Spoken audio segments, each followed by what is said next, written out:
오늘 성경 말씀은 골로새 3장 18절에서 4장 1절 말씀 보도록 하겠습니다. 한 절씩 교독하겠습니다. 아내들아 남편에게 존경하라. 이는 주 안에서 마땅하니라. 남편들아 아내를 사랑하며 괴롭게 하지 말라.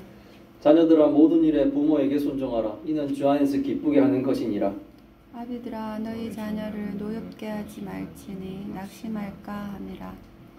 종들아 모든 일에 육신의 상전들에게 순종하되 사람을 기쁘게 하는 자와 같이 눈가림만 하지 말고 오직 주를 두려워하여 성실한 마음으로 하라. 무슨 일을 하든지 마음을 다하여 주께 하듯 하고 사람에게 하듯 하지 말라. 이는 기업의 상을 주께 받은 줄 아나니 너희는 주 그리스도를 섬기느니라. 불의를 행하는 자는 불의의 보응을 받으리니 주는 사람을 외모로 취하심이 없느니라. 같이 하겠습니다. 상전들아 의와 공평을 종들에게 베풀지니 너희에게도 하늘에 상전이 계심을 알지어다. 아멘. 오늘의 제목은 다 주께 하듯 하라 라는 제목으로 말씀을 나누려고 합니다. 하나님은 이 바울의 편지를 통해 골로새 교회 성도들에게 권면을 하였습니다. 위의 것을 생각하지 말고 위의 것을 생각하고 땅의 것을 생각하지 말라는 것이었죠. 하나님이 택한 거룩하고 사랑받는 자처럼 성도들은 그렇게 살아야 된다라고 권면을 하였습니다. 오늘의 본문의 내용은 이제 그렇게 권면했던 그 내용들의 구체적인 관계에 대해 성도들은 과연 어떻게 행동하며 살아야 하는지를 가르쳐주는 본문입니다. 적용 부분과 같은 거죠. 하나님의 말씀을 배우고 이제 순종하는 우리들이 되시기를 바랍니다. 먼저 바울은 아내들에게 권면을 합니다. 아내들은 남편에게 복종하라는 겁니다. 아내들이 남편에게 복종하는 것이 주 안에서 마땅하다라고 얘기합니다. 복종이라는 단어로 번역된 이 헬라어 히포타소라고 하는 이 단어의 원뜻은 아래에 두다라는 뜻입니다. 아랫사람은 윗사람의 통제를 받아야 된다는 거예요. 단어의 의미만 본다면 부부가 과연 동등한 관계인가? 라는 의문이 들 수가 있습니다. 그러나 우리는 예수님과 하나님의 관계로 복종이라는 단어에 접근해 보기를 바랍니다. 빌립보서 2장 6절 7절 말씀을 보면 그는 예수님은 근본 하나님의 본체시나 성부 하나님과 동등됨을 취하지 아니하시고 오히려 자기를 비워 종의 형체를 가지시고 사람과 같이 되셨다라고 합니다. 그리고 성부 하나님의 뜻을 이루기 위해 십자가에서 죽기까지 순종을 하였다라고 성경은 기록하고 있습니다. 고린도전서 15장 28절의 말씀을 또 인용해 보면 만물을 그에게 복종하게 하실 때에는 아들 자신도 그때 만물을 자기에게 복종하게 하신 이에게 복종하게 되리니 이는 하나님이 만유의 주로서 만유 안에 계시려 하심이라. 고린도전서 15장 28절의 내용도 보면 성자 하나님이신 예수님이 성부 하나님에게 복종할 것임을 말씀하고 있습니다. 이런 성경 말씀을 통해 동등한 관계에서도 상대에게 복종할 수 있음을 우리는 알아야 된다는 거예요. 성자 하나님이 성부 하나님 밑에 있고 이런 의미가 아니에요. 삼위 하나님은 성부, 성자, 성령의 하나님은 위격으로만 나눠있지 그분들은 동등하신 분. 그래서 성경에서 이 말씀을 통해서 동등한 부부관계에서도 하나님께서 부여하신 질서에 따라 아내가 남편에게 복종하는 것이 하나님의 뜻이라는 겁니다. 이것은 노예가 주인을 섬기는 그런 복종은 결코 아니라는 것입니다. 하나님의 창조의 질서에 따라 아내는 하나님의 뜻을 따라 가정을 이끌어가는 남편에게 동등한 관계에서 복종을 하라는 거예요. 그래서 남편도 아내에게 주인처럼 군림하는 것이 아님을 다음 구절에서 또한 하나님은 말씀하십니다. 남편들은 아내를 사랑하며 괴롭게 하지 말라는 겁니다. 이때의 사랑은 아가페의 사랑이에요. 하나님이 인간에게 베풀어 주신 희생적인 사랑이 바로 아가페의 사랑이에요. 이 사랑은 예수님이 십자가에서 우리에게 베풀어 주신 사랑이에요. 남편들은 자기를 희생하면서까지 아내를 사랑하라는 거예요. 이건 사실 복종보다 더 힘든 일이에요. 나를 희생하면서까지 상대를 사랑하는 겁니다. 그러니까 아내를 남편들이 막대할 수가 없는 거예요. 왜냐하면 나를 희생해서까지 사랑해야 될 존재가 바로 아내이기 때문에 그렇습니다. 그래서 자기를 희생하면서 사랑해야 할 아내를 괴롭힐 수는 없는 것입니다. 하나님은 하나님의 택함을 받은 성도의 부분은 이렇게 서로를 위하면서 살아야 하는 것이 하나님을 믿는 성도의 가정이라는 거예요. 사실은 서로 섬기는 거죠. 섬기는 마음이 없으면 이게 안 되는 거죠. 나를 희생하면서까지 상대를 사랑해야 되는 것. 그래서 그 사람이 괴롭지 않게 하는 것. 그것이 뭡니까? 부부의 관계인 거예요. 그리고 또 하나님이 이제 부모와 자녀의 관계에서 말씀하십니다. 먼저 자녀들에게 권면합니다. 자녀들은 모든 일에 부모에게 순종을 하라고 합니다. 순종으로 번역된 휘파오큐라는 이 헬라어 단어에는 말을 듣다라는 의미가 있어요. 그러니 자녀들은 모든 일에 부모의 말을 들으라는 거예요. 부모의 그 말을 듣고 따라야 된다라고 얘기합니다. 이렇게 모든 일에 자녀가 부모에게 순종하는 것이 주 안에서 기쁘게 하는 것이다 라고 하나님은 말하고 있습니다. 자녀가 부모의 말을 듣고 순종하는 것이 하나님을 기쁘게 한다는 얘기입니다. 믿음의 가정에서 자녀에게 부모는 보이지 않는 뭡니까? 하나님의 대리자입니다. 그러니 자녀는 마땅히 부모의 말을 듣고 순종해야 되는 것이에요. 이것이 주님을 기쁘게 하는 일이에요. 그러나 한편으로는 주님을 기쁘게 하지 않는 일을 부모가 시킨다면, 하나님이 기뻐하지 않는 말을 부모가 시킨다면 사실은 뭡니까? 그 말씀은 순종하지 않았대요. 하나님을 기쁘게 하는 말씀을 자녀는 순종을 하는 거예요. 하지만 하나님을 기쁘게 하지 않는 일을 부모가 강요한다면 자녀는 그 말씀에 순종하지 않았대요. 왜냐하면 주님이 기뻐하지 않는 일이기 때문에 그렇습니다. 그러나 믿음의 부모가 자녀를 사랑하며 권면하는 그 말에는 자녀는 순종하면서 주님을 기쁘게 하는 일임을 명심하고 자녀는 부모의 뜻을 따라야 된다는 거예요. 이제 부모들에게 하나님이 또 권면합니다. 부모들은 자녀를 노엽게 하지 말라고 합니다. 왜냐하면 자녀가 낙심할 것을 염려해서 그렇다는 거예요. 낙심은 심령이 상한다는 거예요. 심령이 상한다는 뜻이, 마음이 상한다는 거죠. 하나님을 섬기는 그 영적인 마음이 상한다는 뜻이 포함되어 있는 거예요. 보이지 않는 하나님의 대리자인 부모는 자녀를 대할 때 하나님이 우리를 사랑하신 마음으로 대해야 됩니다.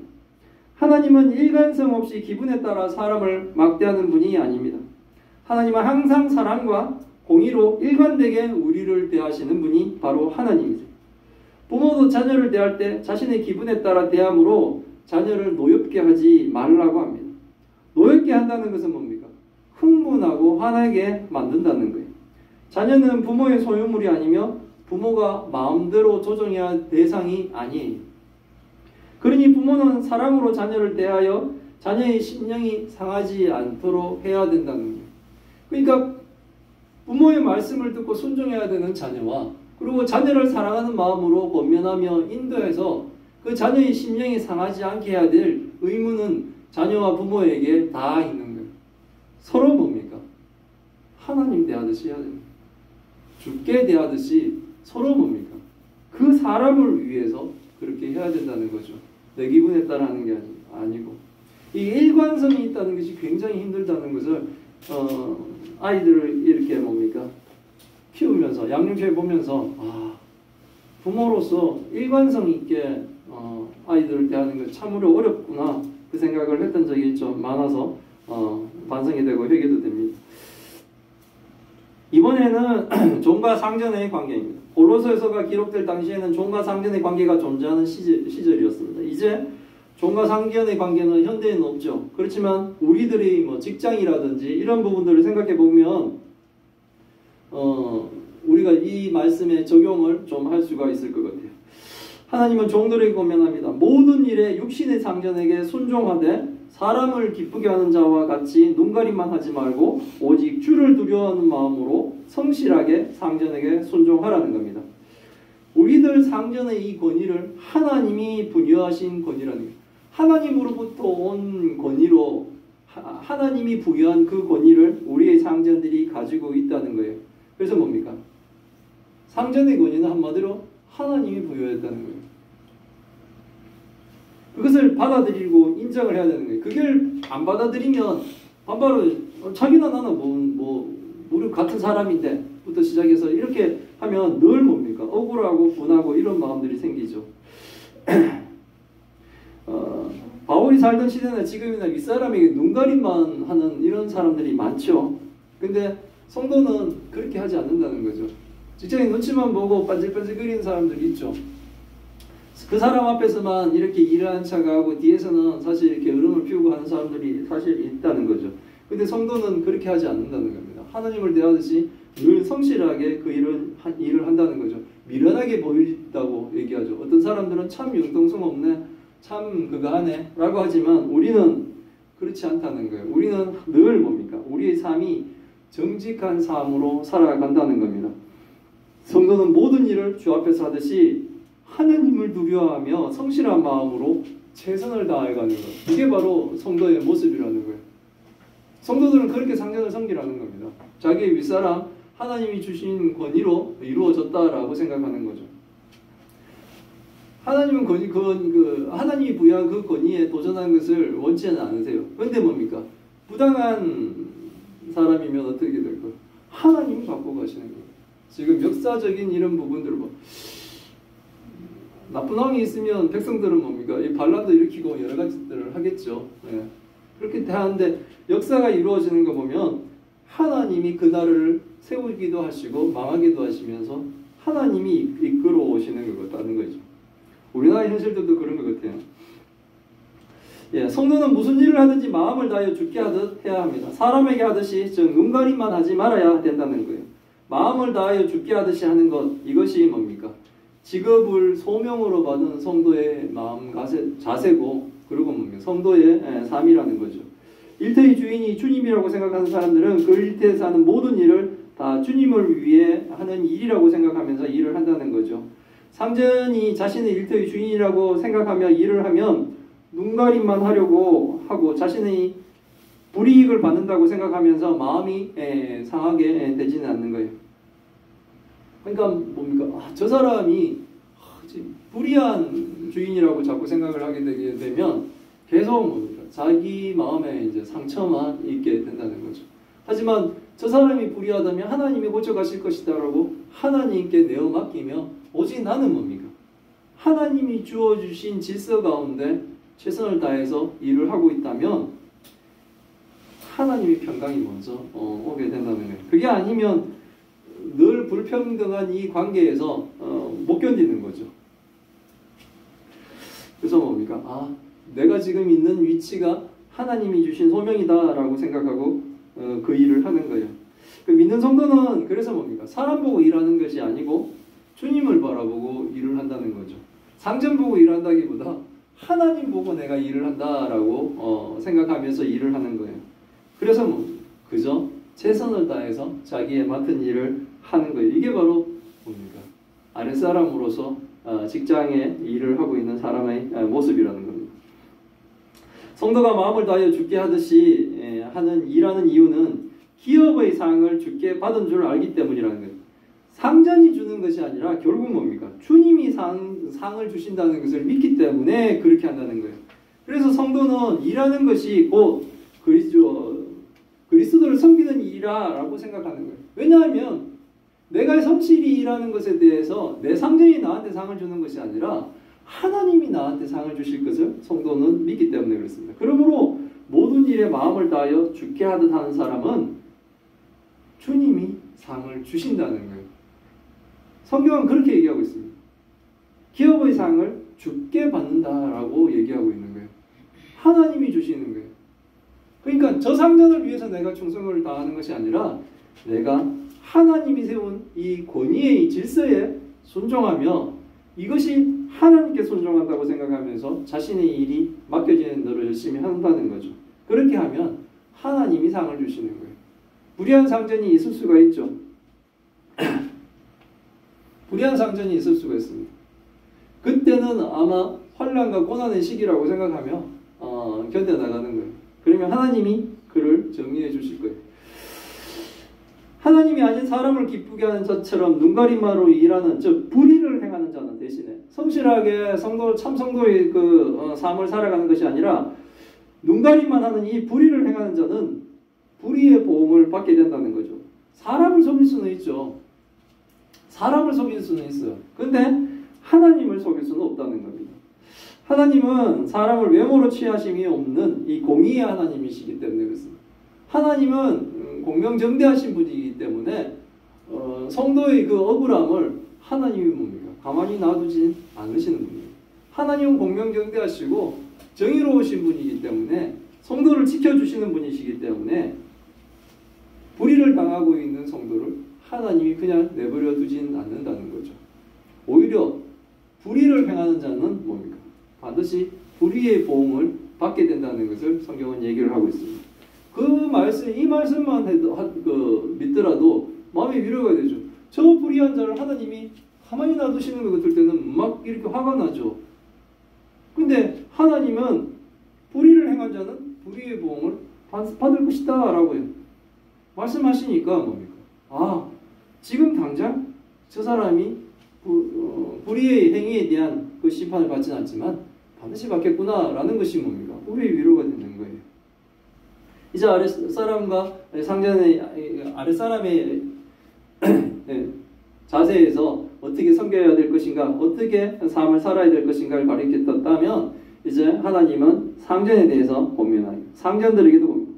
상전들아 의와 공평을 종들에게 베풀어라는 거예요. 너희에게도 하늘의 상전이 계심을 알아야 된다라고 얘기하는 거예요. 잘하는 것은 칭찬하고 잘못하는 것은 잘못했다고 공정하게 평가하라는 거예요. 이게 잣대를 자기 위주로만 이렇게 하게 되면 밑에 사람들이 일하는 게 너무 힘듭니다. 어떤 사람들한테는 뭡니까? 이런 잣대를, 나한테는 아주 더 엄격한 잣대를. 자꾸 이렇게 하면은 어떻게 일해야 될지도 모르고 어떨 때는 칭찬받다가 똑같은 일을 했는데 어떨 때는 뭡니까? 야단을 맞고 하면은 정신을 못 차리는 거예요. 그래서 아랫사람을 불공정하게 대하고 불이익을 주지 말라라고 하나님은 말하는 거예요. 하나님의 마음으로 아랫사람들을 대하라는 거예요. 이유는 상전이 너희에게도 하늘에 상전이 있음을 알고 있으라는 거예요. 그래서 그들의 불의를 하나님은 가만두지 않겠다는 거예요. 상전들도 자신에게 상전의 권위가 하나님이 부여해 주셨음을 명심하고 직원들을 함부로 판단하거나 부당하게 대우하지 말라고 얘기하는 거예요. 우리가 열왕기 또 상을 공부하지 않습니까? 지금 이런 관계에서 보면은 열왕기상의 그 르호보암과 또 여로보암과 이런 관계들이 보면 블레셋하고 그거하고도 이렇게 연결되나? 그런 생각을 했어요. 그러니까 오늘 설교를 준비하고 그리고 수요일에 설교를 이렇게 준비하고 하는데 이게 모든 관계들이 다 이렇구나. 상대방을 섬기는 마음이 없고 하나님을 대하듯이 행동하지 않으면 다 뭡니까? 상대들은 상처를 입는 거예요. 그 상처를 준 것이 가만히 있는 것이 아니라 그 상처를 준 것에 대한 심판을 하나님이 또 반드시 하시는 거예요. 그러니까 부부관계나 부모와 자식과의 관계나 또 상사와 그 직원과의 관계나 이런 모든 관계들이 다 뭡니까? 그 중심에는 하나님을 대하듯이 내가 성실히 대하고 또 상대를 섬기듯이 이렇게 살아가는 것이 중요하다는 거예요. 그게 오늘의 말씀의 포인트입니다. 오늘의 본문은 주 안에서 거듭난 성도들의 인간관계에 대한 내용이 오늘의 본문 내용이에요. 부부관계에 어떻게 서로를 대해야 할지, 부모와 자식 간에 그리고 윗사람과 아랫사람의 관계에 대한 구체적인 하나님의 뜻이 오늘 이 골로새서 본문에 나타났어요. 우리는 보이지 않지만 분명히 계신 이 하나님을 생각해야 됩니다. 어떤 상황에서든지 우리가 하나님이 살아계심을 아시기 바랍니다. 모든 관계에서 하나님을 생각한다면 모든 일을 다 뭡니까? 주께 하듯이 할 수 있을 것이며 가장 좋은 관계를 유지할 수가 있는 거예요. 무슨 일을 하든지 마음을 다하여 주께 하듯 하고 사람에게 하듯 하지 않는 그런 교회와 성도들이 다 되시기를 기원합니다. 아멘. 아멘. 기도하겠습니다. 하나님 감사합니다. 오늘의 말씀을 통해 하나님의 뜻을 알게 하시니 감사드립니다. 우리가 그리스도와 함께 다시 살리심을 받은 성도임을 고백합니다. 이제는 위의 것을 생각하고 땅의 것을 생각하지 않게 하옵소서. 하나님이 택하사 거룩하고 사랑받는 자처럼 살아가게 하옵소서. 부부간에는 아내는 남편에게 복종하고 남편은 아내를 사랑하며 괴롭게 하지 않게 하옵시고 부모와 자녀의 관계에서는 자녀들은 부모에게 순종하며 주님을 기쁘게 하게 하옵시고 부모는 자녀를 노엽게 하지 않게 하옵소서.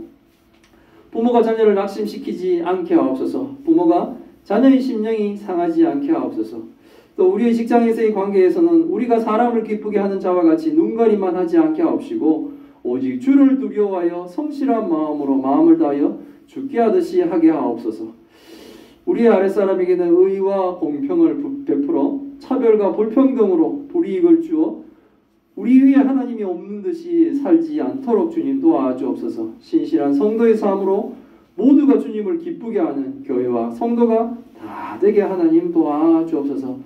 하나님 또 큰 병으로 고통받고 있는 주의 딸들 기억하여 주옵소서. 힘들고 오랜 시간 하나님을 의지하며 지금까지 버텼습니다. 하나님 2025년도에는 하나님의 역사 가운데 아버지 기쁜 소식을 듣게 하여 주옵시고 지금까지 힘들게 아버지 버티고 있는 그 가족들도 하나님 위로하여 주옵소서.